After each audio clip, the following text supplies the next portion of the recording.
Welcome back, and this is Checkpoint. Now, every day in Kenya, 51 babies are stillborn, and another 90 newborns die within their first days of life. In Siaya County, where malaria prevalence remains stubbornly high, health experts are now warning of a dangerous link between malaria in pregnancy and rising cases of stillbirths. Here, some pregnancies and before life even begins. KTN's Violet Auma traveled across the county, documenting losses that are often unaccounted and rarely told. Along the shores of Lake Victoria, life flows with the water. Fishing sustains families. Nets cast at dusk return at dawn. From a distance, it is a rhythm of continuity, of routine, of survival. But beneath this, there is a steady pulse. Another pattern is emerging, less visible, less spoken about. Pregnancies ending before life begins. In Mugiro village, Siaya County, we meet Jotham Odondo, a father of two, aged 5 and 3. But after their birth, something changed. Amesema ati anasikia uchungu kwa stomach yake, mpaka damu ikianza kutoka. After their second child, his wife Nancy, 26, conceived again, then a third time. But each pregnancy ended the same way. Headaches, fever, chills, symptoms that seemed ordinary. Hii ingine ni ya hii mwaka, hii mimba ya 3. Tukaenda mpaka Bondo kwa x-ray tena. Wakapiga picha. Tulikuwa tunaona hiyo kwa screen, hiyo mtoto. Tulikaa hapa kama wiki 3 hivi. Akaanza kusikia maumivu ya kichwa na baridi. Nimesema hii mimba anataka kutoka tena. But each time bleeding followed, and each time the diagnosis was the same: malaria. Nancy has since left her home, alleging that it has been bewitched. Anasema ati haizi kaa hapa na mimba inatoka tu kila mara. Anafikiria ati sijui mambo ya boma, sijui mambo ya nini ya uchawi, lakini mimi najua tu ni malaria. Mambo ya uchawi, kama ni mambo ya uchawi na hizi mbili. But clinicians point to a different explanation, one not grounded in superstition, but a preventable infection in a high-risk environment. A woman can lose the pregnancy because of a lot of reasons, including that one, malaria. And then maybe if the deformities, maybe nutrition-wise, the woman was not healthy enough to carry that pregnancy. Across Siaya, similar stories are unfolding quietly and often not recorded. Nearly 75% of Kenyans live in malaria risk areas, but the burden is uneven. In Siaya County, malaria prevalence stands at 29%, nearly 5 times the national average of 6%. And for expectant mothers, the risk is even bigger. At Wagai Sub-County Hospital, Victoria Odero sits quietly in the antenatal clinic. She is 5 months pregnant. This time she came early, more cautious and intentional, because she remembers. Sasa vile niligundua nikaanza tu kuja clinic. At least wanaweza prevent hizo nini za malaria. Hiyo yenye ilifanya ile mimba yangu itoke. Sasa niliacha ile tabia kwenda clinic mara moja then naza. Sasa imeamua tu nianze hii mwendo from mwanzo mpaka mwisho. In 2017, Victoria fell ill during pregnancy. It began with fatigue, headaches, fever. She chose a pharmacy. The nearest health facility was a 30 minutes walk away. After 1 week, nilikuwa ninaenda haja ndogo. Nikaanza kuona damu. Ndio nikaenda hospitali. So kwenda hospitali nikapimwa. Kupimwa nikapatikana na malaria. Kuna shindano zingine huwa tunadungwa. So saa zingine ukienda unaweza ambiwa iko but wanataka wasanye watu. Tuseme ukienda kama leo Thursday, watu wakaambia urudi Tuesday next week, ndio at least upate kama watu wako wengi, mnadungwa mara moja. Una ingine unaweza enda unapata wamefunga, so unarudi. For many women here, the challenge is reaching care in time. Kenya records an estimated 30,000 to 35,000 stillbirths each year. That is nearly 100 babies lost every day. Most of these deaths are preventable. The first 3 months of pregnancy, that is where most women lose their kids. And then the last stages of pregnancy, that is where you have carried the pregnancy to term, and then now you lose the baby again. In high malaria burden regions, research shows malaria in pregnancy is a major contributor linked to stillbirth, miscarriages, and premature babies. Malaria in pregnancy does more than cause fever. It can invade the placenta, quietly cutting off the oxygen and nutrients a growing baby needs to survive. Combined with maternal anemia, this significantly increases the risk of stillbirth. As much as we are doing so much, the community is still not getting the impact of putting those implementation into place. And now you'll find that malaria cases, instead of reducing with all those interventions, it's still rising.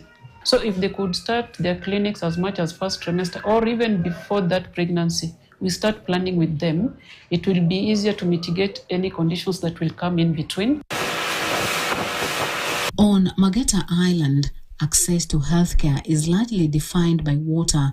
The dispensary here serves thousands, but resources remain limited. We are covering an average population of 7,122.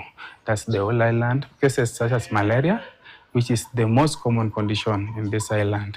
Averagely 80% of cases we attend in a day are malaria cases. Hivi juzi tulipoteza mmoja wetu anaitwa Uduri. Sasa vile alikuja hapa akapimwa akapatikana na malaria, lakini ilikuwa malaria ile strong. Sasa muda ya transport, ya transfer, ilifaa pelekwe huko Bondo. Sasa ikachukua muda kutafuta injini na kumtoa hapa. Alipofika huko Bondo, akaaga. Tuna lack wards. Unaona ward ni moja na mama akiwa hapo mgonjwa ako hapo anapata ile aibu. Sasa anasema heri niende kwa Namrero, atakuwa huko mtu mmoja kulika aende kwenye public. Severe cases must be referred across the lake to Bondo Hospital, but transport costs about 3,000 shillings for many families. That is unaffordable. Some turn to traditional remedies, others delay seeking care. And delay can be the difference between life and death. Hata mtu anaweza hata kupata accident hapa na hata boti ya kupeleka huko kuna, kwa sababu inapata kama saa zingine hawa wameenda barini. Sasa boti hakuna hapa. Kama umefika huko na unataka kuhaya kukuja huko haraka, kama baada anangoja hiyo ruti yake, anaweza kuchukua hapo 7,000 kwa sababu yeye ni on transport. Lakini hizi zetu unaweza kutoka hapa kwenda Usenga, anaweza kuchukua hata 3,000 hapo 4. Malaria remains one of the Kenya's most persistent public health challenge, accounting for about 18% of outpatient visits. Community health promoters like Lucia Odero are often the first in line of response. She tests, educates, and refers patients, but the gaps persist. Test kits, mosquito nets, and timely diagnosis. Saa nyingine ziko, saa nyingine hakuna. Kama saa hii mwezi hii tumepatiwa dawa, tuko nazo. Hata saa hii nimebeba hizo dawa zangu niko nazo. Nikitembea kwa village, natembea na hii bag yangu kwa mgongo na dawa. Nikienda kwa shamba, naenda na dawa kidogo na test kit zingine nimebeba. Naweka kwa kivuli. Kwa sababu mtu anaweza kugonjeka na unapigiwa simu. Mtu fulani mgonjwa na uko mbali na boma. Lazima uende uangalie huyo mtu ako aje. Siaya County allocates about 2.1 billion shillings to health services, with malaria funding increased from 300,000 to 1 million shillings. But even with that, effort is struggling to keep pace with the need. We do not put in much funding for malaria from our end. We still have partnerships that are supporting this.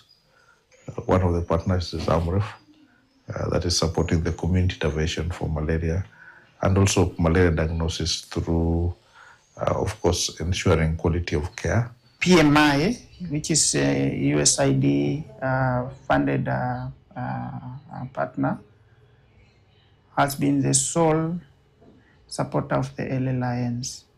So when the funding reduced, they also reduced. Then this led to the stockouts that we are experiencing. Officials warn that mosquito nets, the first line of defense against malaria, could run out just in 10 days. There is a month where we completely did not have nets. Then there was some month where we had stockouts of IPT, that is SP. We have something that can sustain us up to the end of the month. But I think after that, we might have a challenge. At Uyawi Beach, outreach teams bring testing, antenatal care and treatment closer to mothers. For some women, this is their first contact with formal healthcare. Leo ndo first clinic yangu, nikapewa dawa ya kukinga. Nimeambiwa nisipotumia dawa naweza pata effect, mimba ikatoka ama mtoto akapata effect. We have realized a good number of the patients who are here being positive of malaria, because just being closer to the beach here. The main objective of this program is to strengthen primary healthcare systems for better prevention, diagnosis and treatment of malaria. Generally, we are looking towards capacity development or training of healthcare workers to assist them have the knowledge and the skills or to have the capacity to do better prevention at community level. In Siaya, malaria does not only claim lives, it interrupts beginnings. It turns pregnancy into a journey of uncertainty, and it leaves behind grief, one that rarely finds its way into official records. For families like Jotham's, these are not statistics, they are missing children. They were affected kabisa kwa sababu mimi nilikuwa nataka watoto wanane. Sasa nilikuwa tu na hizi mbili, tatu imeenda. Behind these walls is a story of repeated loss. 3 pregnancies, 3 lives lost before birth due to malaria-related complications. A stark reminder of the cost of a disease that should be preventable. As malaria control efforts expand, the question remains, are the most vulnerable being reached in time? Because every stillbirth carries a story of distance, of delay, of systems under strain. This year's theme says to end malaria, now we can, now we must. But if malaria still determines who carries life to term and who doesn't, then the true measure of progress may not lie in the national statistics, but in the silent losses we are still failing to prevent. Violet Auma, KTN.